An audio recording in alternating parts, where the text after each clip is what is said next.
Hello everyone, welcome to Vedant classes. So today I'm going to start a new chapter. This is a chapter number 19 of class 4th NCERT EVS and the chapter name is Abdul in the Garden. So let's begin with me. Abdul in the Garden. It was a holiday. Abdul was helping his अब्बू in the garden. तो आज छुट्टी का दिन था और अब्दुल जो है वो अपने अब्बू की हेल्प कर रहा था गार्डन में। अब्बू was clearing the dried leaves and grass from the vegetable beads. तो जो अब्बू थे बेसिकली वो क्या कर रहे थे, जो सूखी पत्ती या घास होती है वो वेजिटेबल बेड से वहाँ से हटाई जा रही थी। जैसे कभी भी अगर ऐसा होता है कि हमने सब्जियाँ वगैरह अपने गार्डन में बोते हैं, सो व्हाट विल हैपन, वहाँ पर ड्राई लीव्स और ग्रासेस वगैरह भी हो जाती है। सो आफ्टर दैट हमें क्या करना होता है, हमें उन्हें रिमूव करना होता है। Now Abdul started to pull out the grasses from one of the beds.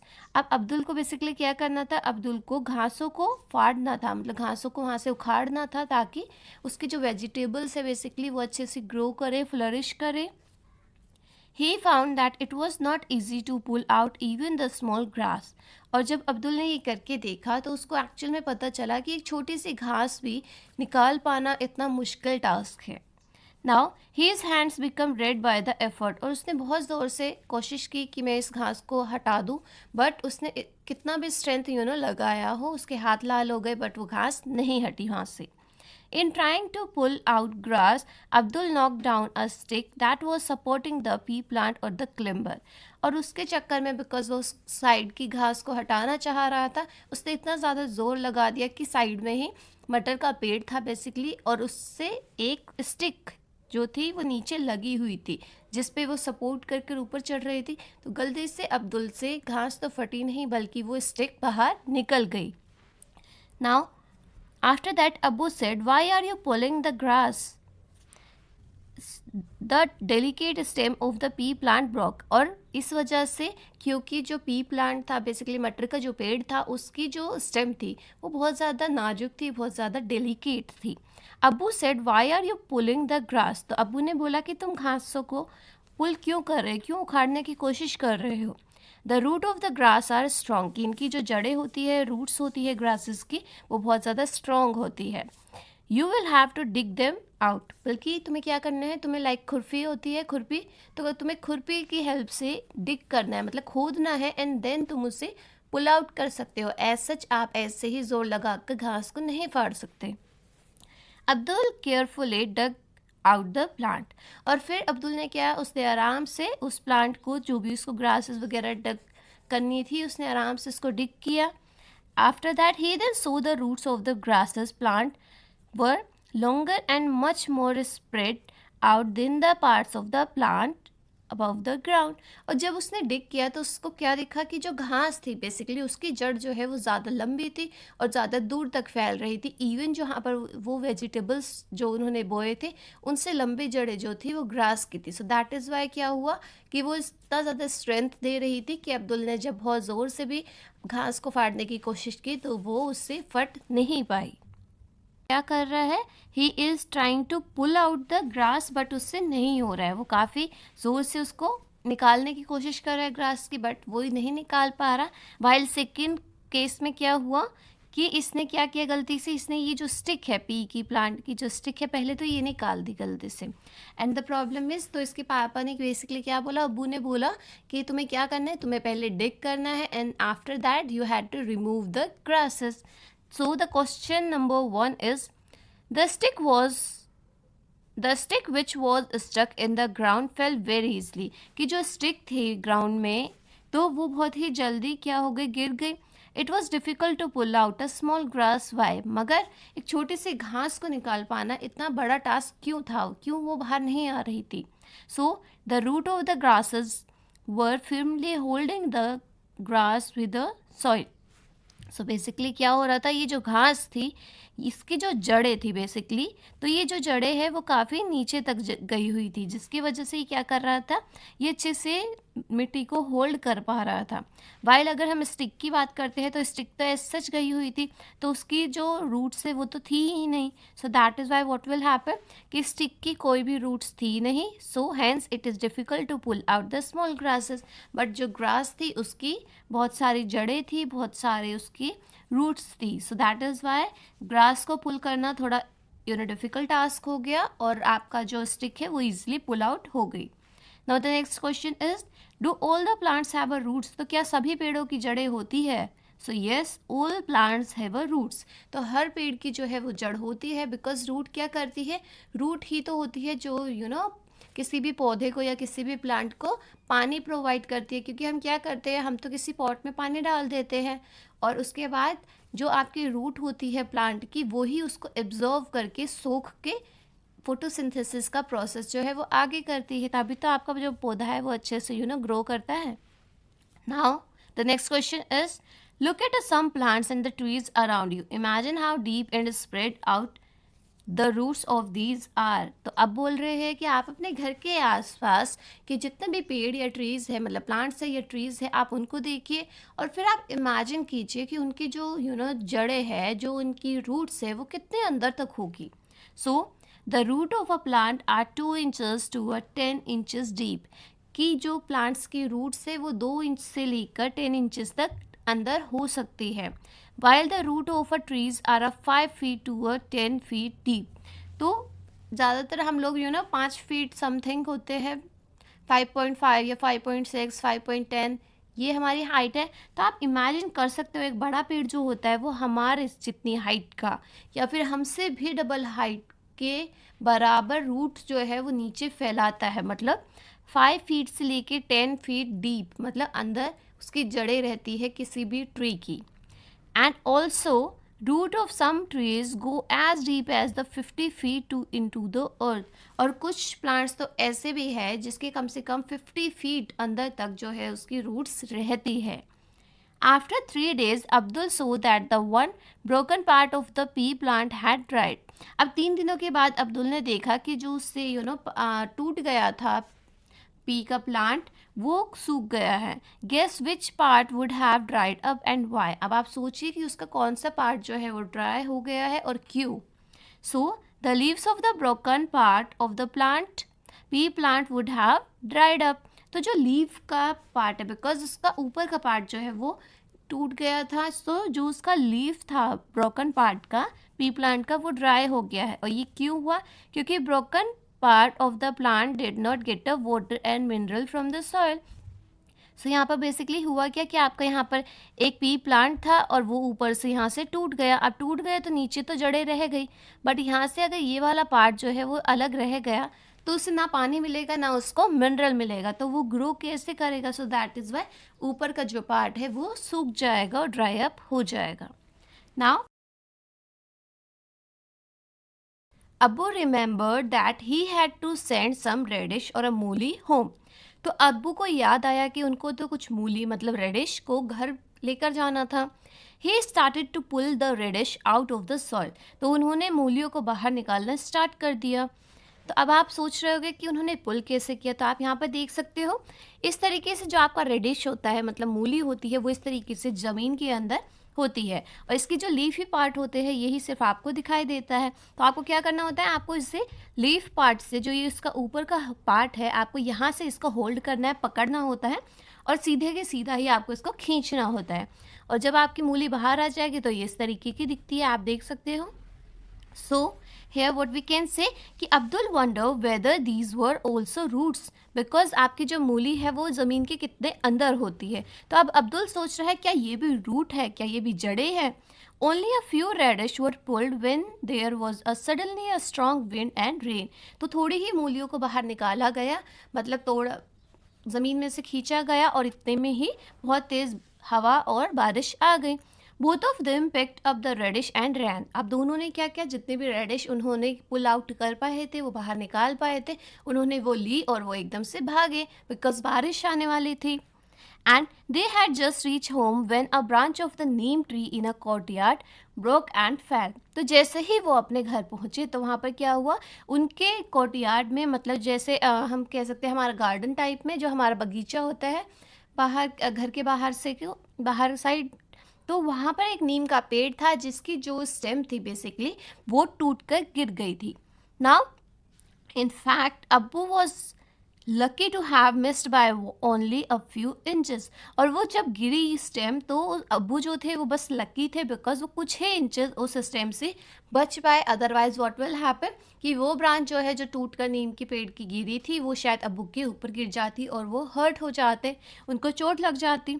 So despite the strong wind the tree remained firm on the ground. अब इतनी तेज हवा होने के बावजूद जो पेड़ थे वो सारे अपनी अपनी जगहों पर रहे.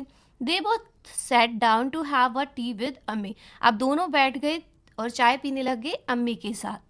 अब्बू said to Abdul the plants were getting dry. तो अब्बू ने बोला अब्दुल से कि जो पौधे हैं, जो प्लांट्स हैं वो अब ड्राई हो रहे हैं.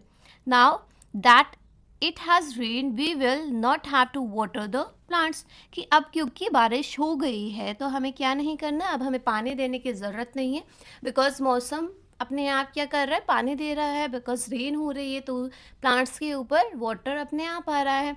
सो अब हमें पानी देने की ज़रूरत नहीं है. We can now sit and play ludo. तो अब हम बैठ कर क्या खेलते हैं, हम लूडो खेलते हैं बिकॉज हमारा टास्क जो है वो किसने कंप्लीट कर दिया है, रेन ने कंप्लीट कर दिया है.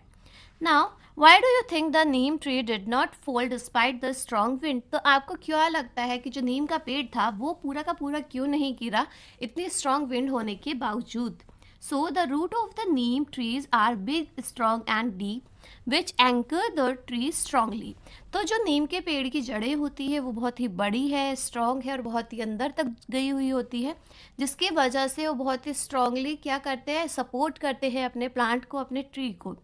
And this is the reason why neem tree did not fall in spite of a strong wind. और इसी के वजह से इतनी तेज हवा होने के बावजूद भी आपका जो पेड़ था नीम का वो नहीं गिरा. Now on putting the water in the soil where the plants are growing, the dropping leaves become fresh again. How? तो जैसे ही हम सॉइल के अंदर पानी डालते हैं तो जो प्लांट्स है वो ग्रो करना स्टार्ट कर देते हैं. जो ड्रॉपिंग लीव्स होती है वो एकदम से फ्रेश हो जाती है, मतलब मुरझाई हुई जो लीव्स होती है जैसे ही हम पानी डालते हैं थोड़े टाइम बाद क्या होता है, वो लीव्स भी बहुत ज़्यादा खुश हो जाती है और वो भी बहुत ज़्यादा फ्रेश दिखने लगती है. So how the water from the soil is transported to the leaves and the other part of the roots. Due to this dropping leaves becomes fresh again. कि जैसे ही आप सॉइल के अंदर पानी डालते हो तो जो मुरझाई हुई लीव्स होती है, बिकॉज रूट क्या करती है, उस पानी को लीव्स तक पहुंचा देती है और लीव्स क्या करती है, लीव्स अपना खाना बना लेती है by the process of photosynthesis. तो उसके वजह से फिर क्या होता है कि वो जो लीव्स होती है, ड्रॉपिंग लीव्स होती है, वो फ्रेश हो जाती है दोबारा से. पेड़ होते हैं, पत्तियां होती है जो मुरझाई हुई, जो कि ड्रॉपिंग हो सकती है, मतलब आप यहाँ देख सकते हो आप पत्ती जो है वो गिर गई और नेक्स्ट पत्ती जो है वो दोबारा से गिर सकती है अगर इस पर वाटर नहीं दिया. तो जब हम इसमें वाटर दे देते हैं सो व्हाट विल हैपन कि जो आपकी रूट होती है पेड़ की, इस पॉट में से जो रूट्स होती है वो पानी को एब्जॉर्व करती है और पत्तियों तक पहुँचाती है. और जब वो पानी पत्तियों तक पहुँच जाता है तो वो वापस से क्या हो जाती है, फ्रेश हो जाती है. Now the next question is, what do you feel? Do all plants need water? तो आपको क्या लगता है कि हर प्लांट को पानी की ज़रूरत है? So yes, all plants need water. कि सभी पेड़ों को पानी की ज़रूरत होती है. Now the next question is, which of the plant around you need regular watering? तो आपके जो आसपास पेड़ है तो उनमें से कौन से ऐसे प्लांट्स होते हैं जिन्हें रोज़ रोज़ पानी की ज़रूरत पड़ती है. So flowering plants need water regularly. तो जो फ्लावर वाले प्लांट्स हैं जिसपे बेसिकली फ्लावर्स आते हैं, फूल आते हैं, उन प्लांट्स को रेगुलर पानी की ज़रूरत पड़ती है. और जो खुद और सिर्फ जो सिर्फ लीफी पार्ट होते हैं, मतलब सिर्फ लीफ वाले, जैसे आप यहाँ पर मनी प्लांट देख सकते हो, नीम का पेड़ देख सकते हो, तो उन्हें अगर आप एक दिन छोड़ कर भी देते हो, मतलब एक दिन दे दिया और दूसरे दिन नहीं दिया, सो it is okay with that. But जो फ्लावर वाले प्लांट्स होते हैं उनको पानी की रिक्वायरमेंट ज़्यादा होती है.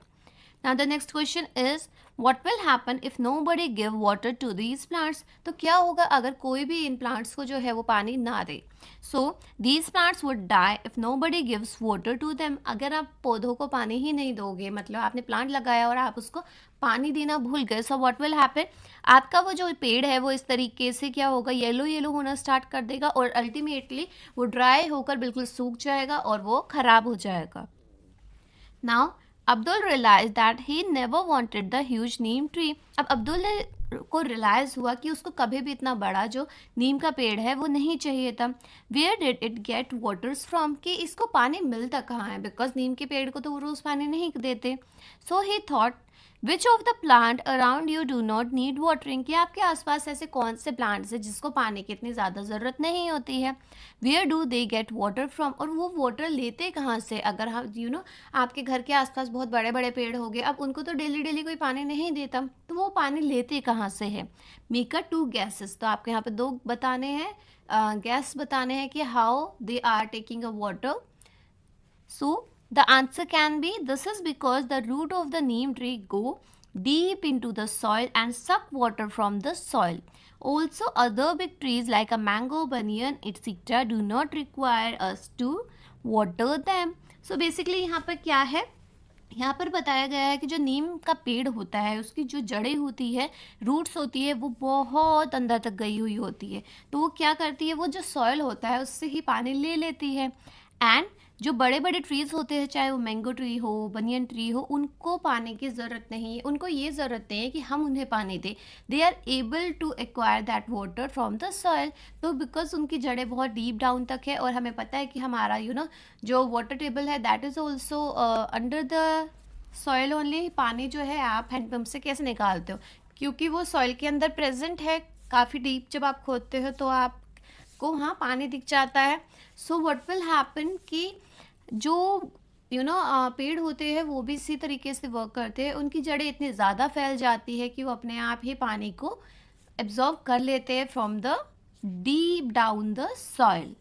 Now Abdul wondered whether radish was a root. अब अब्दुल सोच रहा है कि रेडिश जो है वो रूट है, वो जड़ है. And why did he think so, और उसने ऐसा क्यों सोचा. So Abdul was right to have wonder that radish was a root. तो यहाँ पर अब्दुल जो है वो बिल्कुल सही है, क्योंकि जो रेडिश होती है, मूली होती है, वो एक्चुअल में रूट ही होती है. The small root on the radish and the fact that radish grow under the ground must have made Abdul think that it is a root. अब बेसिकली अब्दुल ने क्या देखा था, अब्दुल ने देखा था, जस्ट अ सेकेंड, अब्दुल ने देखा था कि जो रेडिश थी वो काफ़ी अंदर थी, मतलब जो आपका सॉइल है उसके काफ़ी अंदर थी. सो दैट इज़ वाई उसने क्या सोचा कि शायद जो मूली होती है that is a root. So yes it is true कि जो आपका मूली होती है वो एक्चुअल में रूट होती है, क्योंकि ये अंडर द सॉइल जो है प्रेजेंट होती है और आपको पुल आउट करके इसको बाहर निकालना होता है. Now look at the picture below and find out which of these vegetables are roots. तो आपको इन सारी पिक्चर्स को देखना है, ये अलग अलग वेजिटेबल्स की पिक्चर्स है, और फिर आपको ये बताना है कि इनमें से कौन सी रूट्स है, मतलब जड़ें हैं. सो फर्स्ट ऑफ ऑल अगर हम बात करते हैं ब्रिंजल है, तो ब्रिंजल जो है वो यहाँ ऊपर है, आप देख सकते हो स्टेम पे आता है. सो ये रूट नहीं है. हमारी जो कैरेट थी वो आप देख सकते हो सॉइल के अंदर है, सो दैट इज़ वाई ये क्या है, ये हो गई है रूट. आफ्टर दैट हमारी लौकी, लौकी जो है आप लौकी को भी देख सकते हो कि ये क्या होती है, ये भी आपको ऊपर दिख जाती है, तो ये भी मतलब सॉइल के अंदर नहीं होती. And this is a cabbage, जो आपकी गोभी होती है, तो गोभी भी आप यहाँ पर देख सकते हो कि सॉइल से ऊपर होती है. After that now what is this, so it is a root cabbage. अब रूट कैबेज इज बेसिकली कि आपका जो कैबेज है वो तो ऊपर हो गया, मगर इसकी जो जड़ है, इसकी जो रूट है आप देख सकते हो कितने अंदर तक जाती है, तो this is also a root. तो यहाँ हमने बेसिकली क्या देखा है कि आपका ये जो है this is also a root, this is also a root and this is also a root.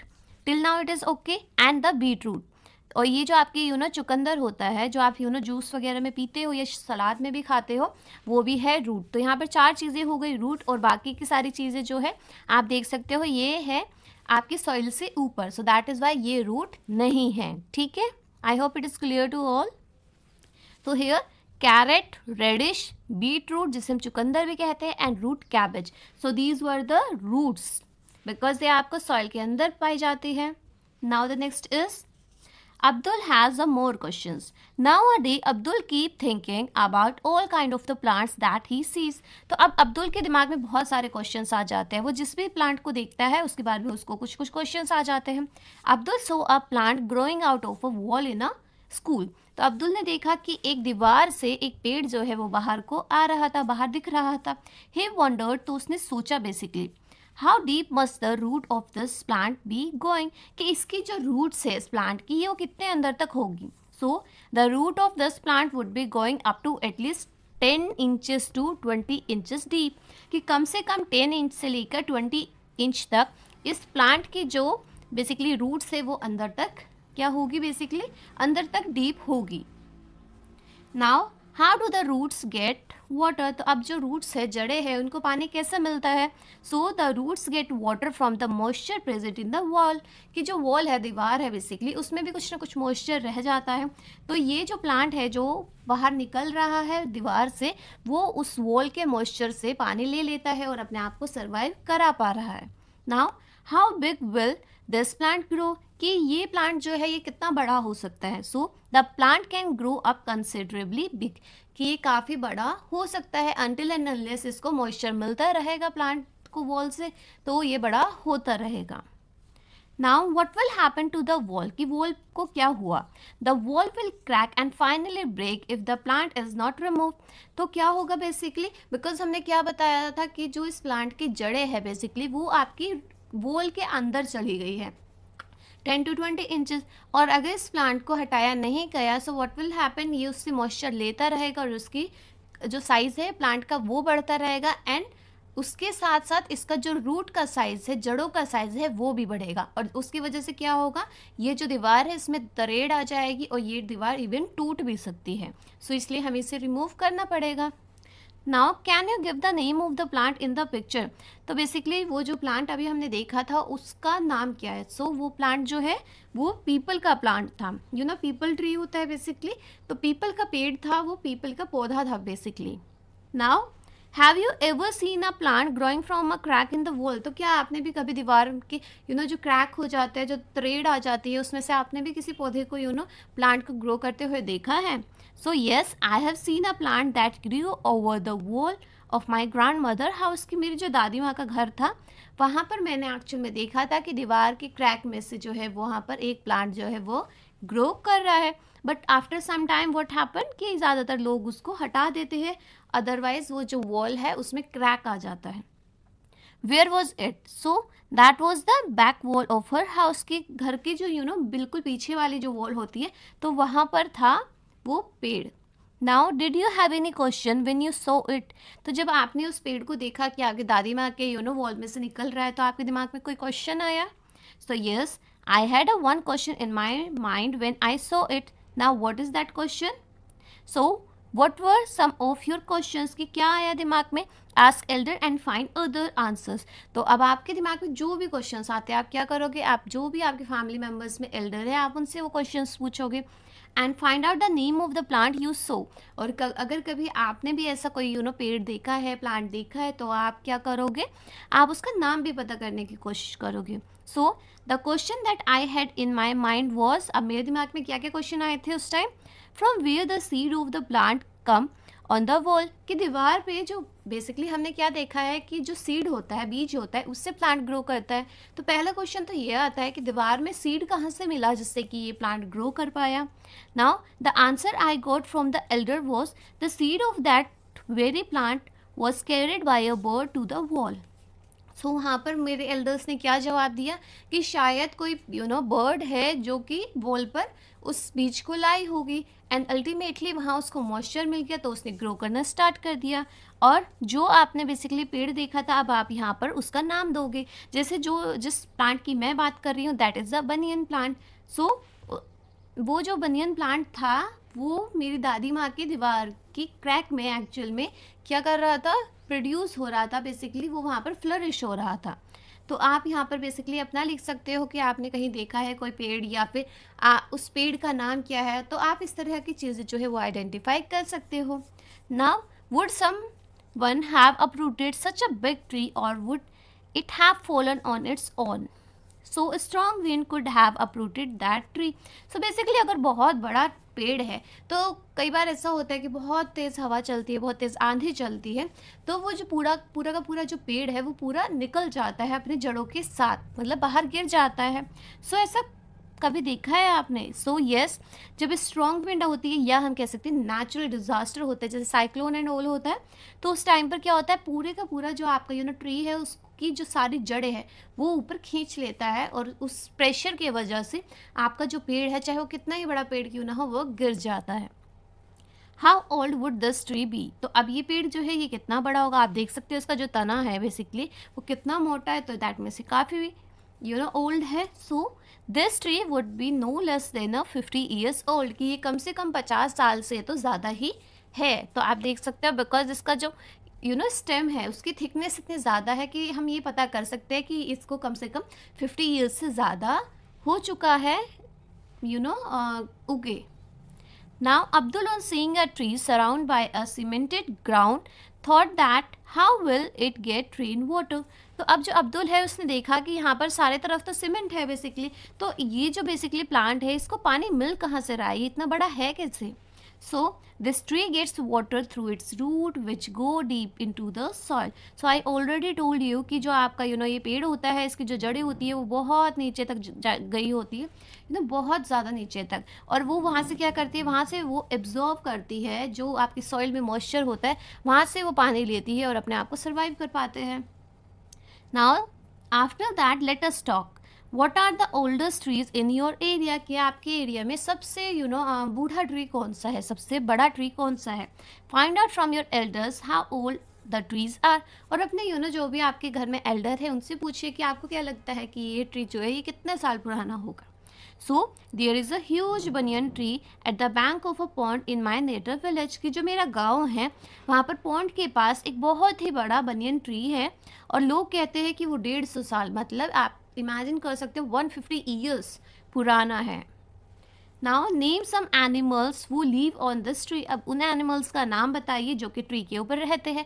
Like a monkey जो बंदर होता है, स्क्वेरल जो गिलहरी होती है, स्पैरो, क्रो कौवा, तो ये सारे जो बेसिकली आपके एनिमल्स हैं ये ट्रीज के ऊपर रहते हैं। Now have you ever seen any big tree that had fallen down, तो क्या कभी आपने देखा कि बहुत ही बड़ा पेड़ था और अचानक से वो गिर गया।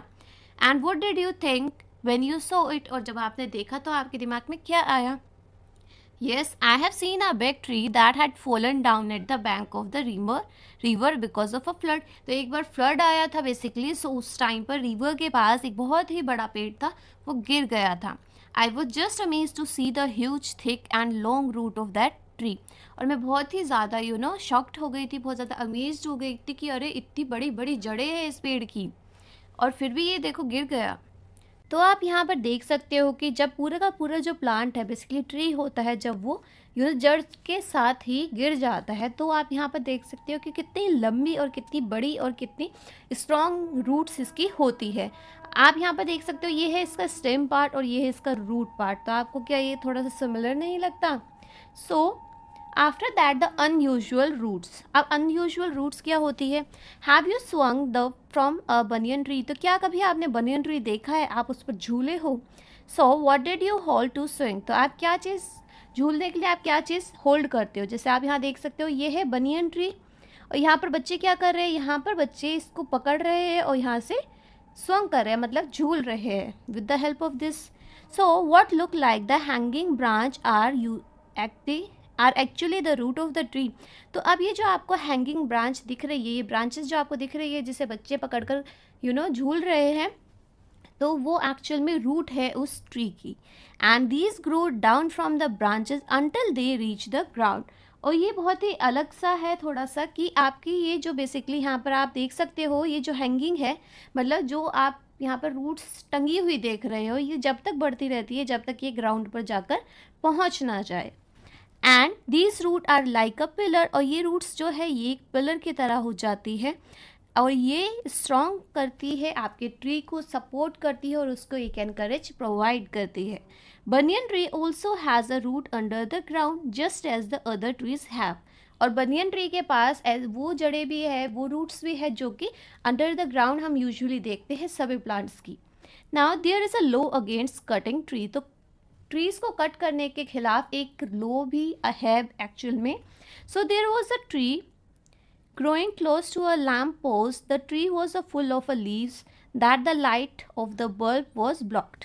तो बेसिकली एक लैम्प पोस्ट के पास एक ट्री था और वो पूरा हरा भरा पेड़ था। इट जस्ट कि वो उस बल्ब को थोड़ा ब्लॉक कर रहा था, उसकी रोशनी नहीं आने दे रहा था। People felt that the branches of the tree needed to be trim, तो लोगों ने सोचा कि उसकी जो ब्रांचेस है उस ट्री की, उसको कटवा दिया जाए। And before they do this they need to take a written permission from the government office, मगर ये कराने के लिए उनको क्या करना पड़ेगा, उन्हें पहले परमिशन लेनी पड़ेगी गवर्नमेंट ऑफिस से। तो बेसिकली हम क्या कह सकते हैं कि अगर कोई अच्छा खासा पेड़ है जो कि पूरा ग्रीन है और सब कुछ अच्छा है उसका, तो आप उसको ऐसे ही कट नहीं कर सकते because that is against a law. तो अगर आपका ऐसा होता है कि आपका कोई पेड़ इस जगह आ जाता है, लाइक आपका पैसेज रोक देता है या फिर आपकी वॉल को क्रैक कर रहा है, आपके घर के अंदर आ रहा है, देन ऑल्सो आपको क्या करना होता है, आपको गवर्नमेंट से परमिशन लेनी होती है, गवर्नमेंट ऑफिस पे एक एप्लीकेशन लिखनी होती है, और जब आपको वहाँ से परमिशन मिल जाती है देन ओनली आप उसको कट कर सकते हो या फिर थोड़ा बहुत ट्रिम कर सकते हो। नाउ आप यहाँ पर देख सकते हो कि ये बच्चे क्या कर रहे हैं, ये बनियन ट्री की जो यहाँ पर ये रूट्स है उस पर झूल रहे हैं, और ये रूट्स तब तक बढ़ती रहती है जब तक ये ज़मीन पर टच ना कर जाए। So have you swung from a banyan tree, तो क्या आप कभी झूले हो बनियन ट्री पे? सो yes, I always swing from a banyan tree with my friends when ever I visit my village. तो जब भी मैं गाँव जाती थी तो वहाँ पर बनियन ट्री होता था, तो बेसिकली मैं वहाँ पर स्विंग कर लेती थी, मतलब झूल लेती थी अपने फ्रेंड्स के साथ। What did you hold to swing, तो स्विंग करने के लिए आप क्या चीज़ होल्ड करती थी, क्या चीज़ पकड़ती थी? So I hold the rope like thick structure which is hanging from the branches of the tree. तो जो ये ब्रांचेस है, बेसिकली ब्रांचेस, ट्री के ब्रांच में से जो ये चीज़ निकल रही है, now what is this, this is a root, a kind of a root. तो जो एक रस्सी जैसी थिक स्ट्रक्चर था उससे हम पकड़ते हैं एंड देन हम स्विंग करते हैं।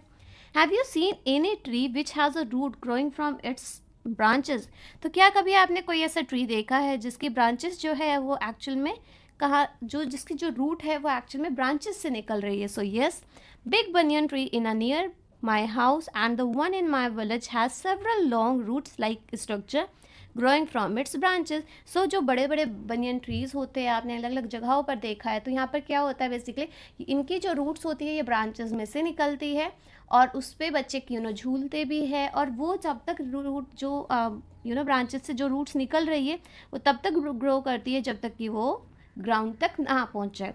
और जो यहाँ की नीचे वाली रूट्स है जो कि हम हमेशा ऑब्जर्व करते हैं हर प्लांट के अंदर होती है, सो ये रूट्स भी यहाँ पर होती है।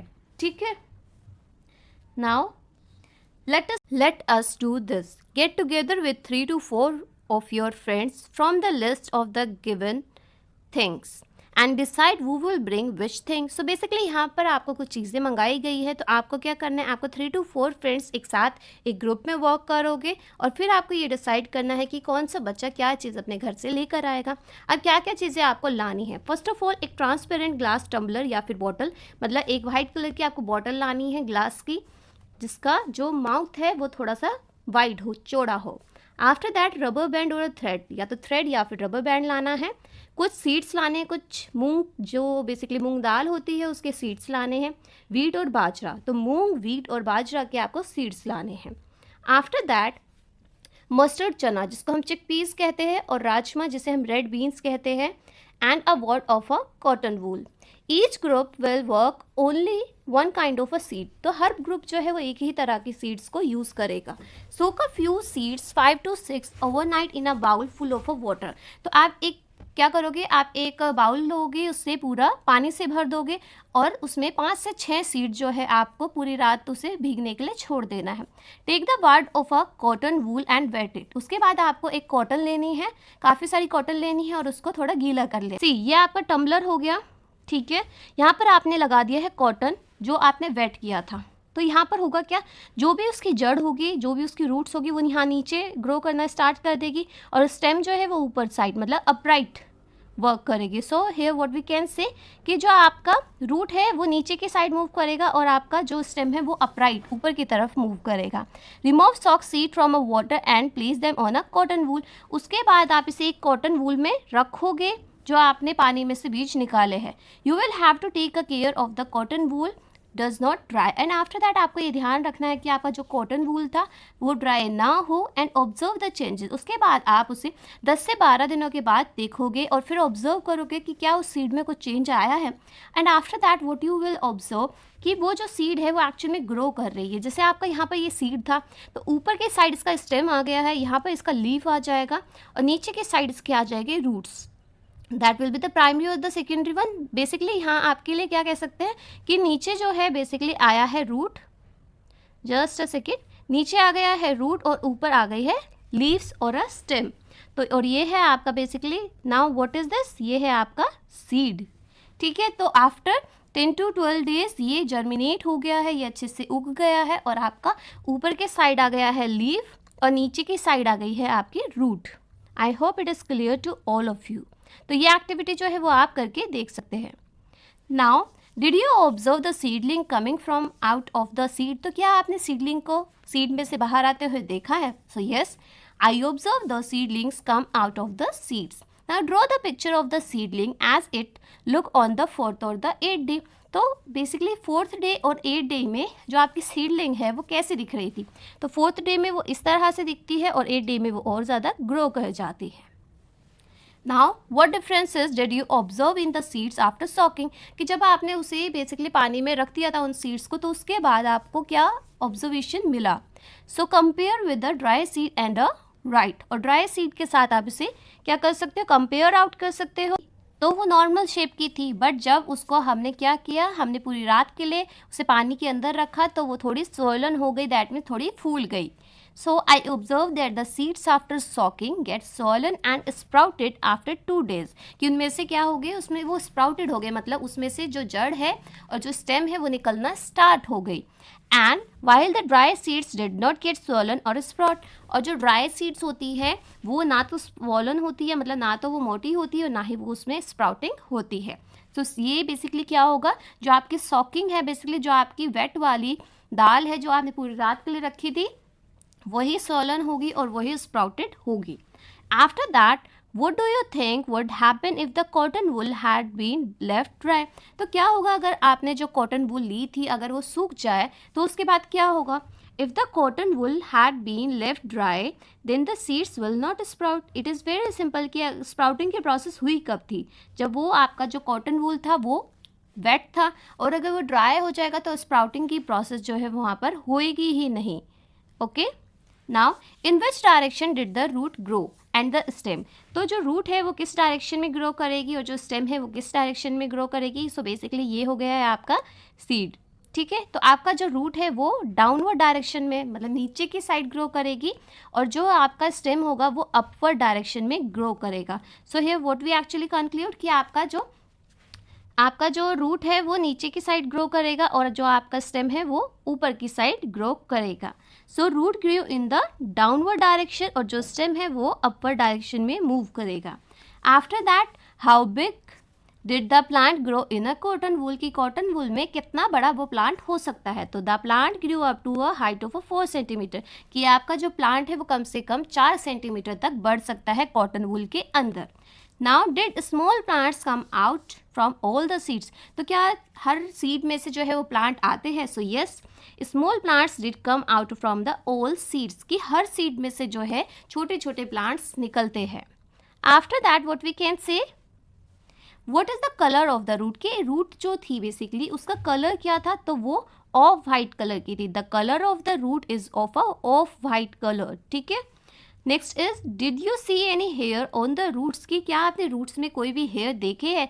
तो अगर आप आफ्टर 8 डेज देखते हो, 8 दिन के बाद देखोगे, so you will get to know कि वो जो रूट्स थी उसकी, तो वहाँ पर आपको छोटे छोटे, बिल्कुल छोटे छोटे हेयर्स जो है वो देखने को मिलते हैं। So yes, I notice the hair on the root after 8 days. की 8 डेज के बाद मैंने रूट्स के ऊपर हेयर देखे हैं। Now try and pull out one little plant from the cotton wool. तो आप कॉटन वूल में से एक छोटे से प्लांट को निकालने की कोशिश कीजिए। Were you able to put it out, तो क्या आप उसे निकाल पा रहे हैं एंड क्यों? So yes, I was able to pull out but with a much effort as the root made grip with the cotton. कि अगर मैं थोड़ा सा प्रेशर लगाती हूँ सो व्हाट विल हैपन, थोड़ी स्ट्रेंथ से वो जो प्लांट है, बेसिकली छोटे से प्लांट है, वो बाहर तो निकल रहे हैं, बट बिकॉज उन्होंने क्या किया था, उनकी रूट्स ने पूरे कॉटन को जो है वो कवर कर लिया था। तो ये थोड़ा सा हार्डर था कि हमें थोड़ा क्या करना पड़ा, थोड़ा जोर लगा के उसको निकालना पड़ा, तो थोड़ा स्ट्रेंथ की ज़रूरत पड़ी बिकॉज जो रूट्स थी उन्होंने वहाँ पर ग्रिप बना ली थी कॉटन के साथ। Now did you see how the root grip the cotton wool, तो क्या आपने देखा कि जो कॉटन वूल के साथ रूट्स ने किस तरह से ग्रिप की थी? So do you think that the root hold the soil in the same way, तो क्या आपको लगता है कि जो आपका कोई भी प्लांट है और उसकी जो रूट्स होती है वो इसी तरीके से जैसे कॉटन को पकड़ा था तो इसी तरीके से मिट्टी को पकड़े रखती है। So also look at the plant grown by your friend, और उसके बाद आप अपने फ्रेंड्स को देख सकते हो कि उन्होंने जो ग्रो किया था उसका बेसिकली ऑब्जर्वेशन कैसा रहा। So yes, I did see how the root grip get the cotton wool, तो हाँ हमने देखा कि जो रूट्स थी, हमने जो सीड्स बोए थे उसकी जो रूट्स थी उन्होंने कॉटन वूल को अच्छी तरीके से ग्रिप कर रखा था। Yes, I think root hold the soil in the same manner, और इसी तरीके से जो रूट्स होती है जो कि सॉइल के अंदर होती है उस तरीके से वो सॉइल क्या करती है, अपनी रूट से जो है उस सॉइल को पकड़ लेती है, अच्छी ग्रिप बना लेती है। And the root of the plant grown by my friends also made a grip with the cotton wool, जो मेरे फ्रेंड्स ने बेसिकली दूसरी सीड्स उगाए थे वो भी बिल्कुल सिमिलर थी और उसमें भी कॉटन वूल के साथ उन्होंने अच्छा खासा ग्रिप जो है वो पकड़ रखा था। After that what grows, Arif and Rupali did the above activity, अब आरिफ और रूपाली ने एक्टिविटी की है। दे सो द सीडलिंग ग्रो, और उन्होंने देखा है कि सीडलिंग जो है वो एक्चुअल में ग्रो कर रहा है। When asked what are the things that grow, और फिर उनसे पूछा गया कि क्या क्या चीज़ें जो है वो ग्रो की गई। They had a very different idea about the things that grow, और उनका बहुत ही अलग अलग आइडिया था कि क्या क्या चीज़ें ग्रो की होगी। Arif made a list of the following, तो आरिफ ने बेसिकली क्या किया, उसने एक लिस्ट बनाई like leaves, Munna, bird, puppy, nails and fish, कि ये जो है ये एक्चुअल में ग्रो करते हैं। Now what do you think which of these listed by Arif and Rupali grow, तो आपको क्या लगता है कि इनमें से क्या क्या चीज़ें ग्रो करती है? सो लीव्स, हमने देखा है कि पत्तियाँ तो ग्रो करती है। Munna is a boy I think, तो शायद वो भी ग्रो करता है। बर्ड ग्रो करता है। पपी, छोटे सा पपी है वो आगे जाके डॉग में कन्वर्ट होता है। नेल्स, आपके नेल्स भी हमेशा ग्रो करते हैं। और फिशेस भी जो है वो हमेशा ग्रो करती है। Now I think all the things listed by the Arif and Rupali will grow, कि जितना भी चीज़ें उसने बताई है अब प्रीवियस स्लाइड में वो सारी ग्रो करती है। Now the next is why don't you make your own list things that grow, तो आप अपने खुद की लिस्ट क्यों नहीं बनाते कि जो चीज़ें ग्रो करती है according to you. So your list can include the name of the things that are in a Arif and Rupali list. So अब क्या क्या चीज़ें ग्रो कर सकती है? सो कैट ग्रो करता है, डॉग ग्रो करता है, रैट भी ग्रो करता है, प्लांट्स भी ग्रो करते हैं, लिजर्ड ग्रो करती है, हेयर भी ग्रो करते हैं एंड नेल्स भी ग्रो करते हैं। So we can say all these things were actually they all grow.